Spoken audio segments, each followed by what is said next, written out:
Ассаламу алейкум ва рахматуллахи та'аля ва баракату. Бисмиллахир рахманир рахим.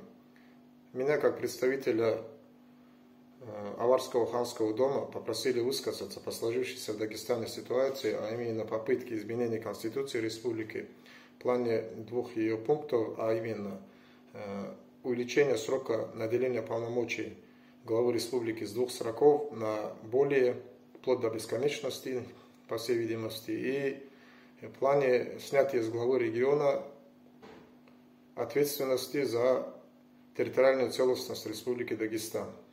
Отношение к этому крайне негативное.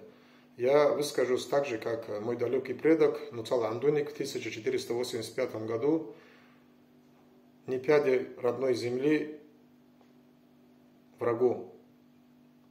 Почему я так говорю? Потому что если бы кто-то не имел виды на землю Республики Дагестан, в нынешних ее границах, то необходимости снятия с главы ответственности изменения территориальной целостности и не было бы. Поэтому народ наш, я думаю, сумеет сплотиться и дать жесткий отпор. Мы это показали и в 1999 году, наши предки показывали это и в предыдущие годы. Те, кто желали нас поработить, те, кто желали нас уничтожить, те, кто желали забрать наши материальные блага, попрать нашу честь, достоинство, они об этом очень горько пожалели. Примеров в этом истории очень много, хотя бы тот же Надир-Шах.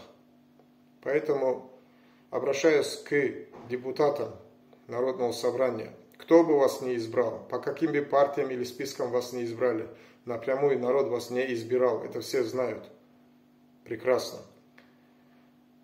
Хочется к вам обратиться. Сейчас решается час X, когда вы покажете, кто вы есть на самом деле. Или вы патриоты своей республики и своих народов, или вы национал-предатели. Выбор за вами. А с нашей стороны, со стороны народа Дагестана, мы скажем свое слово впоследствии. Но можем сказать и заранее: ни пяди нашей земли мы никому не отдадим. Баракаллах.